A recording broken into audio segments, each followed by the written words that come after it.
কেউ বলে জীবন খুব ক্ষণস্থায়ী, কেউ বলে জীবন হলো একটা সুন্দর স্বপ্নের মতো, আবার কেউ বলবে জীবন হলো এক কঠোর সত্য। কিন্তু জীবন আসলে কি? জীবন হলো আপনারই প্রতিবিম্ব, একটা দর্পণ।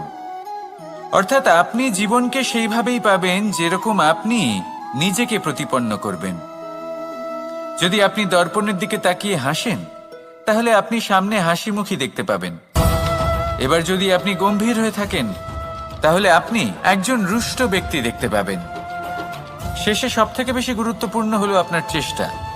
আপনাকে সবসময় চেষ্টা করতে হবে যাতে আপনি নিজেকে প্রসন্ন এবং ইতিবাচক মনোভাবে রাখেন।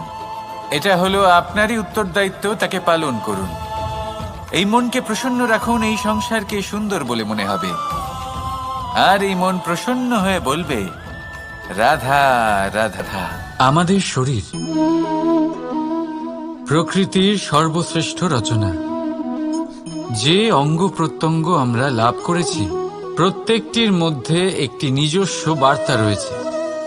একটু ভেবে দেখুন, দুটি চোখ দিয়েছে দেখার জন্য, দুটি কান দিয়েছে শোনার জন্য, নাসিকাও আছে দুটি, দুটি হাত দিয়েছে দ্বিগুণ পরিশ্রম করার জন্য। কিন্তু জীব শুধুমাত্র একটি। তার উপরেও তীক্ষ্ণ বলিষ্ঠ দাঁত দিয়েছে তার রক্ষার জন্য। কখনো ভেবে দেখেছেন কেন?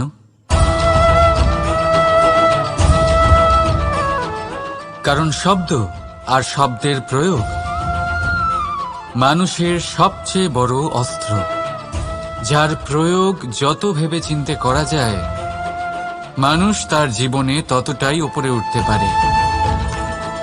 তাহলে মনে রাখুন, দেখুন, শুনুন আর বুঝুন বেশি, বলুন কম। রাধা রাধা।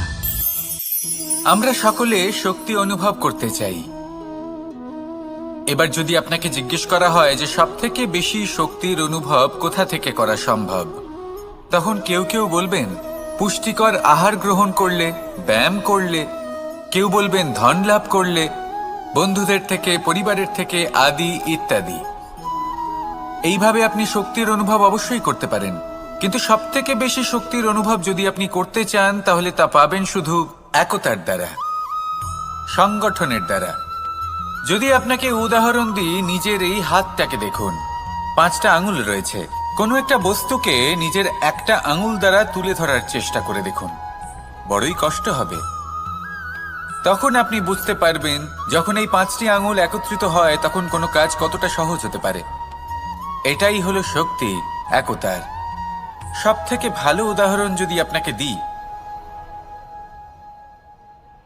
তাহলে বাঁশি। এই বাঁশি থেকে অত্যন্ত মধুর সুর নির্গত হয়, যা সবার মন প্রসন্ন করে দেয়।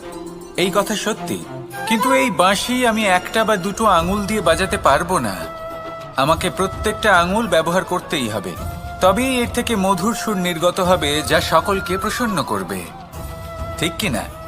ঠিক এইভাবেই যদি আপনি চান যে আপনার জীবনরূপী বাঁশি থেকেও মধুর সুর নির্গত হোক বা সবার মনকে প্রসন্ন করে তুলুক, তাহলে আপনাকেও জীবনে একতা নিয়ে আসতেই হবে। আপনি একাও কর্ম করতে পারেন, পথ চলতেও পারেন, সামনেও এগোতে পারেন, সাফল্যও লাভ করতে পারেন। কিন্তু যখন সকলে একসাথে এগোবেন, সেই পথে চলবেন, সেই কর্মই করবেন, তখন লক্ষ্যে অবশ্যই পৌঁছবেন, সাফল্য অবশ্যই লাভ করবেন। কিন্তু সেই সাফল্য এবং তার আনন্দর সংমিশ্রণটাই একটু অন্যরকম হবে। তাই জীবনে ঐক্যবদ্ধ হন, একসাথে মিলে এগোতে থাকুন, আর আমার সাথে ভালোবেসে বলুন, রাধা রাধা। এই হলো বটগাছের একটা বীজ।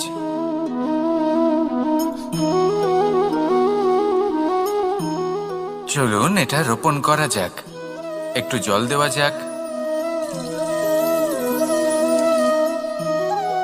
এবার এখানে একটা বিশাল বটবৃক্ষ উৎপন্ন হবে। কিন্তু কিভাবে? এতে কে সাহায্য করবে? এটা সম্ভব কে করে দেখাবে? প্রকৃতি। আগে হ্যাঁ, এই সংসারে যা কিছু উৎপন্ন হয়, যা কিছু নষ্ট হয়, তার জন্য প্রকৃতি দায়ী হন। এই প্রকৃতির কারণেই তো রৌদ্র আসে, প্রকৃতির কারণেই বৃষ্টি হয়, জল পাওয়া যায়। তার কারণেই এই বটের বীজ তা এক বিশাল বটবৃক্ষে পরিণত হবে। কিন্তু একজন মানুষকে দেখুন, মানুষ বলবে এই বৃক্ষে আমার অধিকার রয়েছে। কেন? কারণ আমি এই বীজ বপন করেছি। এবার সমস্ত কাজ প্রকৃতি করবে আর সমস্ত শ্রেয় মানুষ নিয়ে যাবে। এটা কি উচিত? কখনোই নয়। এবার এর উত্তর প্রকৃতিতেই লুকোনো আছে। কখনো কোনো পাখিও এই বীজ রোপণ করে, সেখানে বৃক্ষ উৎপন্ন হয়, তাতে ফল আসে, সেই পাখি সেই ফল খায়, কিন্তু সেখানকার বাকি পাখি এবং প্রাণীদের সেই ফল খেতে বারণ করে না। সেই বৃক্ষের ওপর নিজের অধিকার প্রমাণ করতে চেষ্টা করে না, সবার মধ্যে ভাগ করে দেয়। আর এটাই আমাদেরও করা উচিত। যা প্রকৃতি থেকে আসছে তা আবার প্রকৃতিতেই ফিরে যেতে দিন। এটা অত্যন্ত প্রয়োজনীয়। পাখিদের মতো হতে চেষ্টা করুন, তবেই আপনার এই মন আকাশে উড়তে থাকবে আর সুপ্রসন্ন হয়ে বলবে, রাধা রাধা। দু রকমের প্রাকৃতিক বেগ থাকে। প্রথম হলো বর্ষা। যখন এর বর্ষণ হয় তখন মাটিকে শীতল করে নতুন ফসল ফলায়। আর দ্বিতীয় হয় পবন, যা আমাদের সর্বদা শ্বাসবায়ু প্রদান করে। অশান্ত এই মনকে শান্তি প্রদান করে, এই ক্লান্ত শরীরে স্ফূর্তি প্রদান করে। আমাদের জীবনে যত আবেগ আছে তা হয় বর্ষার মতো হওয়া উচিত, নয় হওয়া উচিত পবনের মতো। ক্রোধ, মতভেদ, বিবাদ এগুলো হওয়া উচিত বর্ষার মতো। অর্থাৎ কিছু সময় পরে যেন এরা নিজে থেকেই ছিন্ন ভিন্ন হয়ে চলে যায়। আর যদি পবনের মতো কোনো আবেগ থাকা উচিত তা হলো প্রেম, যা সর্বদা শ্বাসবায়ু প্রদান করে, সবসময় সাথে থাকে। একে আমরা অনুভব করতে পারি না, কিন্তু এ আমাদের অনুভব করার জন্য প্রাণবায়ু প্রদান করে। আর যখন চক্রবাতের মতো সে ভয়ঙ্কর হয়ে ওঠে তখন সমগ্র সংসার বদলে দেয়। এর সারমর্ম একটাই, শক্তি। মতভেদ, ক্রোধ, বিবাদের মধ্যে নেই। শক্তি যদি থাকে তা আছে প্রেমের মধ্যে। তাই এই প্রেমকে মনের মধ্যে রাখুন আর আমার সাথে বলুন, রাধা রাধা। ঘৃণা, প্রেম, রেগে যাওয়া, মান ভাঙানো, ভুলে যাওয়া, এই সকল অনুভূতি মানুষের জীবনে অত্যন্ত গুরুত্বপূর্ণ। মানুষের এই অনুভূতিগুলো না থাকলে মানুষ একটা যন্ত্রের থেকে বেশি আর কিচ্ছু নয়। কিন্তু এই অনুভূতি আপনি ভুল দিকে চালিত করলে এরাও আপনাকে আর মানুষের মতো বাঁচতে দেবে না। যদি ঘৃণার কথা বলেন, যদি আপনি কোনো ব্যক্তিকে ঘৃণা করেন, সেটা কেন? ব্যক্তিকে ঘৃণা করবেন কেন? ঘৃণা করুন তার স্বভাবগুলিকে, সেই স্বভাবগুলিকে যা সেই ব্যক্তিকে অপ্রিয় করে তুলছে। কারণ স্বভাব পাল্টানো যায়। সেইভাবেই রাগ করুন, কিন্তু তাদের কথায়, তাদের ওপরে নয়। কারণ কথা বদলে দেওয়া সম্ভব। ভুলতে হলে ভুলুন তাদের ত্রুটি, তাদের নয়। কারণ ভুল অবশ্যই শুধরে নেওয়া যায়। প্রেম করুন তবে তাদের আত্মার সাথে, তাদের অনুভূতির সাথে, শরীরের সাথে নয়। কারণ শরীর হলো নশ্বর। বলুন কিন্তু খারাপ ভাবে নয়, ভালোবেসে। রাধা রাধা। মুঠো হাতের শক্তি বেশি, মুঠো খুললেই তা দুর্বল। তা এমন কি থাকা উচিত এই বন্ধ মুঠোয় যা লাখের সমান? মানসিকতা এবং স্বপ্ন। মানুষ জন্মগ্রহণ করে, তার মানসিকতা সময়ের সাথে উন্নত হয়। মানসিকতা অনুযায়ী সে স্বপ্ন দেখে, আর সেই স্বপ্ন সার্থক করতে সে পরিশ্রম করতে থাকে। কিন্তু খুব গুরুত্বপূর্ণ একটা কথা আছে যা আপনার মনে রাখা উচিত। আপনার এই মানসিকতা, আপনার এই স্বপ্ন, তা যেন আপনার নিয়ন্ত্রণে থাকে। আপনার বন্ধ মুঠোয় যেন এর লাগাম থাকে, আপনি যেন এর প্রভু হন। যদি তা হয় তবেই আপনি লাভবান হবেন। যদি এরা আপনাকে নিয়ন্ত্রণ করতে থাকে, যদি আপনার মুঠো খুলে যায়, না পথ আপনার নিয়ন্ত্রণে থাকবে, না মানসিকতা থাকবে, না স্বপ্ন নিয়ন্ত্রণে থাকবে, আর যদি তাই হয় তাহলে আপনি আপনার ভবিষ্যৎ নষ্ট করে ফেলবেন। তাই নিয়ন্ত্রণ করতে শিখুন নিজের বিচার বুদ্ধি, নিজের মানসিকতা, নিজের স্বপ্নকে। নিজের এই স্বপ্ন পূরণ করুন আর আমার সাথে ভালোবেসে বলুন, রাধা রাধা। প্রত্যেক প্রাণী ভালোভাবে জীবন যাপন করতে চান, এটা তাদের স্বভাবে আছে এবং ভাবাটা অনুচিত নয়। কিন্তু একটা ভালো জীবনের গুরুত্বপূর্ণ অংশ কোনটা? বসবাসের স্থান, সেই স্থান যেখানে আমরা জীবন অতিবাহিত করি। এবার মানুষ ভাবতে পারেন যে একটা ভালো বাসস্থানের অর্থ কি? সেই স্থান যেখানে সহজে জল পাওয়া যায়, যেখানে শুদ্ধ বায়ু পাওয়া যায়, যেখানে আনাজ উৎপন্ন হয়। এটা জীবনযাপনের জন্য পর্যাপ্ত বটে, কিন্তু ভালো জীবনযাপনের জন্য আরও একটা কথা আপনাকে বুঝতে হবে। সাধু, জ্ঞানী, পণ্ডিত ব্যক্তি, এই সকল মহাপুরুষ, এনাদের যে বাসস্থান তা অত্যন্ত বিশেষ হয়। এখানে এক ধরনের বিশেষ ইতিবাচক শক্তি থাকে, এমন একটা স্থান যেখানে দেবতারাও বিচরণ করেন। জীবন আমরা সবাই যাপন করি, কিন্তু জীবনের উদ্দেশ্য শুধুমাত্র জীবন যাপন করা নয়। জীবনের উদ্দেশ্য হল মুক্তি লাভ করা। আর এই সকল সাধু, জ্ঞানী, পণ্ডিত ব্যক্তি, এই সকল মহাপুরুষ আপনাকে মুক্তির পথে নিয়ে যেতে পারেন। কারণ এরা হলেন সেই মহাপুরুষ যারা নিজেদের অন্তরের বিকার, অহংকার, ক্রোধ, বিদ্বেষ, এই সকল দোষগুলিকে ত্যাগ করেছেন, এদের উপর বিজয় লাভ করেছেন।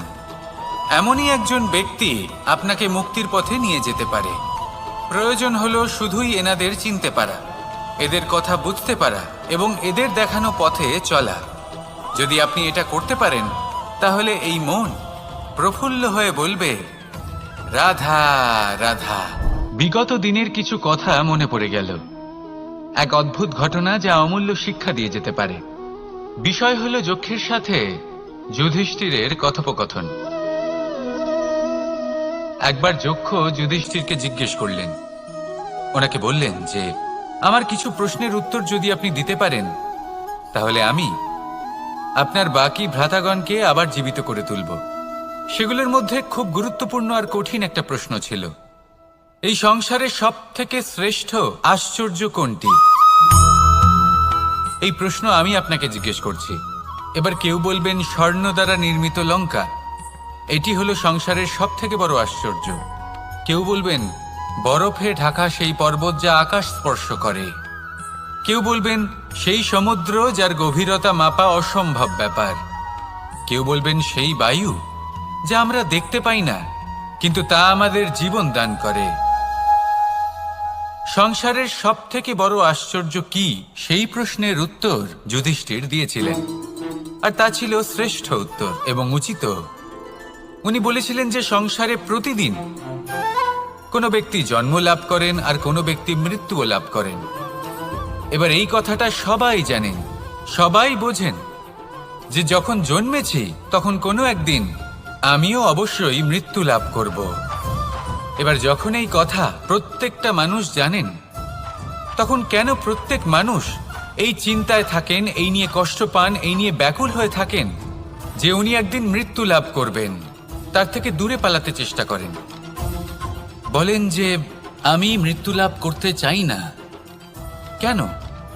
যেখানে কোনো না কোনো দিন এটা অবশ্যই হবে। এ হলো ব্রহ্ম সত্য। এই যে ব্যাকুলতা, এই ভয়, এই যন্ত্রণা, এই চিন্তা তার মনকে বাঁচতেই দেয় না, এই জীবন অনুভবই করতে দেয় না। সেই জন্য এই চিন্তা, ব্যাকুলতা, ভয়, এসবের কি লাভ? কোনো লাভ নেই। সেই জন্য যতক্ষণ জীবনযাপন করছেন, প্রত্যেক মুহূর্ত যেন শ্রেষ্ঠ হয়, আনন্দময় হয়, প্রেমের দ্বারা পরিপূর্ণ হয়, সেই চেষ্টা করুন। চেষ্টা করুন যাতে আপনি যে কাজ করছেন তার দ্বারা যেন অন্যের মঙ্গল হয়। এই প্রচেষ্টাই আপনার জীবনকে প্রসন্নতা আর প্রেম দ্বারা ভরিয়ে তুলবে। এই মন সুপ্রসন্ন হয়ে বলবে, রাধা রাধা। এই পুকুর দেখছেন আপনি? বাচ্চা, বৃদ্ধ, যুবক, যাকেই আমি জিজ্ঞেস করব এটা কি, সবার উত্তর সেই একই হবে। উত্তর তখনই বদলাবে যখন প্রশ্ন এটা হবে যে আপনি এই পুকুরে কি করতে চান।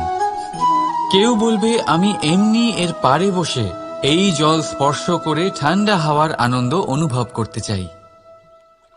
কেউ বলবে আমি এই পুকুরে সাঁতার কাটতে চাই। কেউ বলবে কাগজের নৌকা বানিয়ে আমি এতে ভাসিয়ে দিতে চাই। কেউ বলবে আমি মাছ ধরে নিজের জীবন যাপন করতে চাই, ইত্যাদি ইত্যাদি। আপনাকে একটা কথা বলে রাখি, আমাদের জীবনও এই পুকুরেরই মতন, একই রকম। কিন্তু আমরা এই জীবন নিয়ে কি করব সেই সিদ্ধান্ত আমাদের। এই পুকুরে আপনি মুক্তও পাবেন, আবার পাঁকও পাবেন। যদি আপনি মুক্ত পেতে চান তাহলে এই পুকুরের গভীরে আপনাকে যেতে হবে। ততটাই চেষ্টা করতে হবে যতটা করলে আপনি সেই মুক্ত অর্জন করতে পারবেন। না হলে শুধু পাঁকে হাত পড়বে। তাই যা আমি সর্বদা বলে থাকি, সিদ্ধান্ত আপনার। রাধা রাধা। এই সংসারের সব থেকে বড় সুখ কি? কেউ বলবেন নিজের লক্ষ্য প্রাপ্ত করা, কেউ বলবেন ধন উপার্জন করা, কেউ বলবেন নিদ্রাই সব থেকে বড় সুখ, কেউ বলবেন রাজ্য লাভ করা, আবার কেউ বলবেন মাতার হাত থেকে খাবার খাওয়া, আদি ইত্যাদি। কিন্তু যদি সত্যি কথা বলি, এই সংসারের সব থেকে বড় সুখ হল সেবা করা। কখনো কাউকে সেবা করে দেখুন। এই সেবা দ্বারা অন্য কোনো মানুষের আশীর্বাদ লাভ করাতেই সুখ রয়েছে। আপনার সেবা ভাব দ্বারা যখন কোনো মানুষ নিজের অন্তরাত্মা থেকে আপনাকে আশীর্বাদ করে, তার থেকে বড় সুখ আর কিছুই নেই। কারণ প্রত্যেক মানুষের মধ্যে ঈশ্বর বাস করেন। নরের সেবাই হলো নারায়ণের সেবা। নিষ্কাম সেবা করাই হলো সব থেকে বড় সুখ। তাই নিজের অন্তরে সেবার এই ভাব জাগ্রত করুন। যে সুখের কথা আমি বলছি, সেই সুখ অনুভব করেই দেখুন। এই মন সুপ্রসন্ন হয়ে বলবে, রাধা রাধা। বাহ, পুষ্পের সুবাস আমার খুব ভালো লাগে। অত্যন্ত সুন্দর হয় এই পুষ্প। এইভাবে চারিদিকে পুষ্প দেখে মন আনন্দিত হয়ে ওঠে। এবার আপনারা ভেবে দেখুন, আমার চারিদিকে পুষ্প নয়, আগুন আছে। তাহলে কি হবে? আমার শরীর কি জ্বলে যাবে না? অবশ্যই জ্বলবে। শরীরকে কি আগুনের তাপ সহ্য করতে হবে না? অবশ্যই সহ্য করতে হবে। এটাই হলো প্রকৃতির নিয়ম। এই নিয়ম কিন্তু আমরা সবাই জানি, কিন্তু আমাদের মধ্যে বেশিরভাগ মানুষ এই বিভ্রান্তি নিয়ে বাঁচি যে এই যে প্রকৃতির নিয়ম, তা আমার ওপর প্রযোজ্য নয়। তা কিন্তু নয়। আমাদের চতুর্দিকে এই যে নিসর্গ রয়েছে, আমরা তার কতটা ক্ষতি করি সেটা একবার ভেবে দেখুন। আমরা বনাঞ্চল জ্বালিয়ে দিই, বায়ু দূষিত করি, জল দূষিত করি, প্রাণীদের হত্যা আমরা করি। কেন? এই নিসর্গ আমরা নষ্ট করি, যদিও আমরা জানি যে আমরাও হলাম এই নিসর্গেরই অংশ। এবার দেখুন, শরীরের কোনো অংশে যদি আগুন ধরান, আস্তে আস্তে সমস্ত শরীরও জ্বলে যাবে। সেইভাবেই নিসর্গ যদি নষ্ট হয়ে যায়, তাহলে মনুষ্য জাতিও নষ্ট হয়ে যাবে। তাই এই যে নিসর্গ আপনি দেখছেন, এই পুষ্প, এই বৃক্ষ, বায়ু, জল, এদের সকলকে রক্ষা করুন, নষ্ট নয়। মনে রাখবেন, যদি নিসর্গ থাকে মানুষ থাকবে, যদি নিসর্গ থাকে তাহলেই জীবন থাকবে। আসুন আমার সাথে ভালোবেসে বলুন, রাধা রাধা। এই সংসারে সবাই বলেন আমি অর্জুনের মতো হয়ে উঠতে চাই। সবাই চায় যে তারাও যেন অর্জুনের মতো গান্ডীব লাভ করে। তারাও চায় যে তাদেরকেও মহাদেব এসে পশুপতি অস্ত্র দান করবেন। তারাও এটাই চায় মহাভারতের মতো মহাসংগ্রামে বিজয়ী হতে। কিন্তু সবাই ভুলে যান যে অর্জুন যা হতে পেরেছিলেন সবকিছুই অর্জন করেছিলেন। যদি আপনিও অর্জুনের মতো গান্ডীব লাভ করতে চান, তবে আপনাকেও তার মতোই শ্রেষ্ঠ কাঠ নির্বাচন করতে হবে। সেই কর্ম আপনাকেই করতে হবে।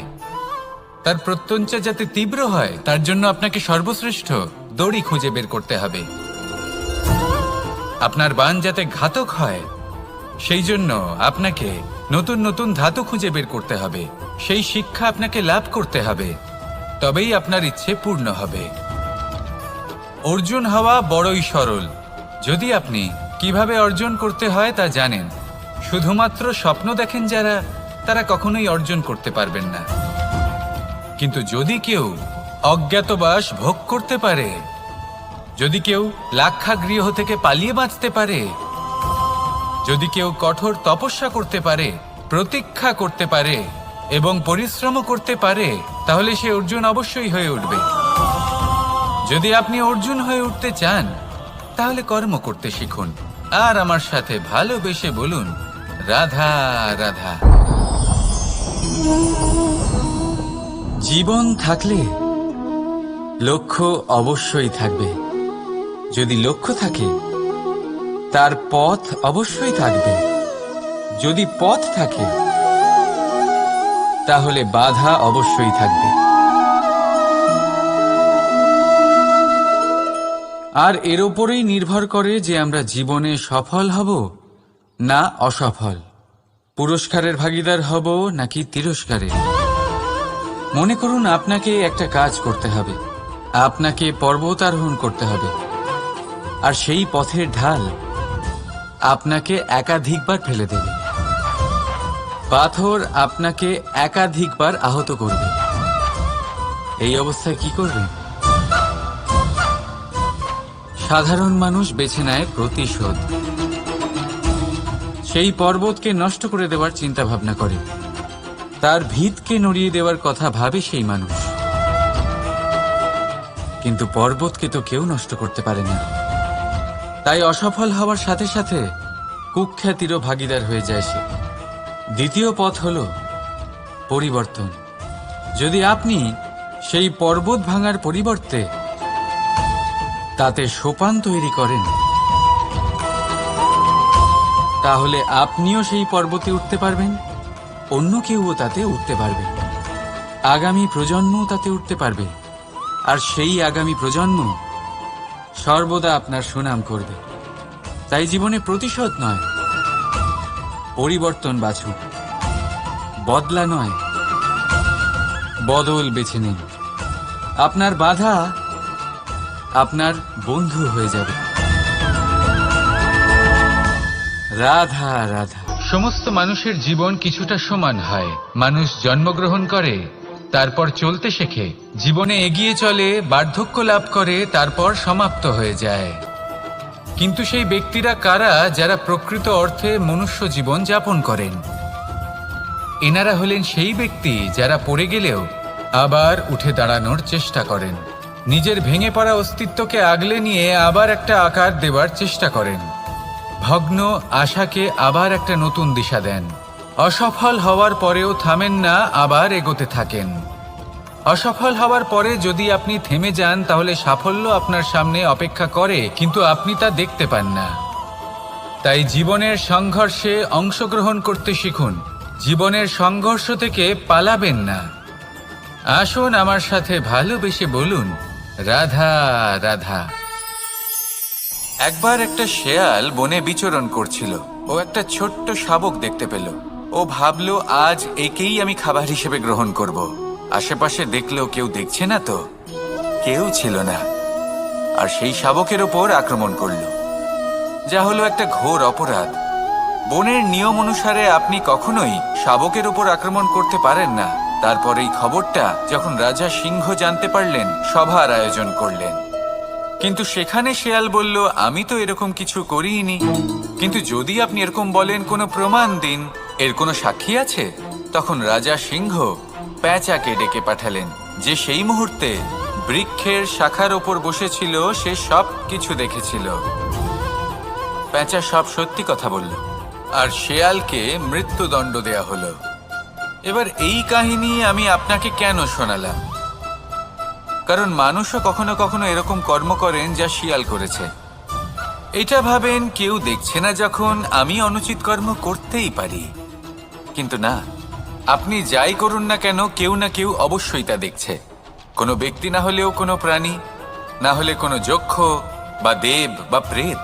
যদি এনারা কেউ না দেখেন, তাহলে ধরিত্রী মাতা দেখেন, যেখানে দাঁড়িয়ে আপনি সেই কর্ম করছেন, তাই না? তাই একটা কথা সবসময় মনে রাখবেন, কে দেখছেন কে দেখছেন না সেই বিষয়ে ভাবা ছেড়ে দিন। এটা খুব সহজ কথা। আপনি যদি উচিত কর্ম করেন, উচিত ফল পাবেন। যদি অনুচিত কর্ম করেন, তাহলে আপনি অনুচিত ফল অবশ্যই পাবেন। সেই জন্য উচিত পথে চলতে থাকুন, উচিত কর্ম করতে থাকুন, আর আমার সাথে ভালোবেসে বলুন, রাধা রাধা। আপনি কখনো কোনো বাজকে নিজের বাসা বানাতে দেখেছেন? এই বাজ যখনই কোনো বাসা বানায়, তখন উঁচু গাছের ডালে বা কোনো পর্বতের শিখরে বাসা বানায়, অনেক উচ্চতায়। আর সেখানে তার সন্তানও জন্মগ্রহণ করে। যখন এই সন্তানেরা জন্মায়, তখন এই বাজ খুবই ভালোবেসে এবং খুব সাবধানে এদের পালন পোষণ করে। নিজের ঠোঁট দিয়ে তাদের ঠোঁটে খাবার পরিবেশন করে। কিন্তু যেই সেই সন্তানেরা হৃষ্টপুষ্ট হয়ে যায় এবং সেই কথা বাজ নিজে বুঝতে পেরে যায়, সেই বাজ নিজেই সেই বাসা ছিন্ন ভিন্ন করে দেয়। সেই সন্তান যাদের সবেমাত্র ডানা গজিয়েছে, কিভাবে উড়তে হয় তারা জানে না, সেই সন্তানগুলিকে উচ্চতা থেকে ঠেলে দেয়। সেই সন্তান প্রথমে ভয়ভীত হয়ে যায়।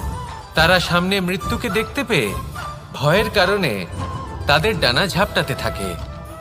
আর সেই প্রক্রিয়াতেই সেই সন্তানগুলি উড়তে শুরু করে দেয়। এবার এই ঘটনায় আমরা কি শিক্ষা পেতে পারি? এটাই, যদি আপনি মাতা পিতা হন, তাহলে নিজের সন্তানকে অবশ্যই স্নেহ করুন, কিন্তু তাদেরকে নিজের আঁচলের তলায় বেঁধে রাখবেন না। যদি আপনি চান আপনার সন্তান জীবনে উন্নতি করুক, তাহলে নিজের মুঠো থেকে তাদের স্বতন্ত্র করে দিন। এই সংসারে সংঘর্ষ করতে দিন। সেই সন্তান নিজেই বুঝতে পারবে যে জন্মের সময় পাওয়া ডানা কি করে ব্যবহার করতে হয়। আর আপনার চোখের সামনে আপনার সন্তান এই আকাশে উড়তে থাকবে। তাহলে আসুন আমার সাথে ভালোবেসে বলুন, রাধা রাধা। সংসারে সবচেয়ে পবিত্র মানা হয় গঙ্গা জলকে। কখনো ভেবে দেখেছেন কেন? কারণ গঙ্গা জলের আবির্ভাব অত্যন্ত শুদ্ধ হয়, তার জন্ম শুদ্ধ হয়, যেখান থেকে তার শুরু সেটাই শুদ্ধ হয়। আর শুরুটা শুদ্ধ হওয়া অত্যন্ত আবশ্যক। আমাদের জীবনে সবই শুরু হয় আমাদের ভাবনা থেকে। নিজের ভাবনাকে শুদ্ধ রাখুন, কারণ এই ভাবনা থেকেই আবির্ভাব হয় শব্দের। আপনার শব্দ শুদ্ধ রাখুন, কারণ এই শব্দ দ্বারাই আপনার কাজ সম্পন্ন হয়। আপনার কাজ শুদ্ধ রাখুন, কারণ এই কাজ দ্বারাই তৈরি হবে আপনার স্বভাব। স্বভাব থেকেই তৈরি হয় আপনার অভ্যাস, আর অভ্যাস থেকে তৈরি হয় আপনার চরিত্র। আর এই চরিত্র সংসারের সমক্ষে এক আদর্শ হয়ে ওঠে। তাই ভাবনা থেকে আদর্শের এই যাত্রা শুভ তখনই হয়ে ওঠে যখন আপনার ভাবনা শুদ্ধ হয়। এই সংসারে, এই জীবনে নিজের ভাবনা শুভ রাখলে, শুদ্ধ করলে আপনার মন সুপ্রসন্ন হয়ে বলবে, রাধা রাধা।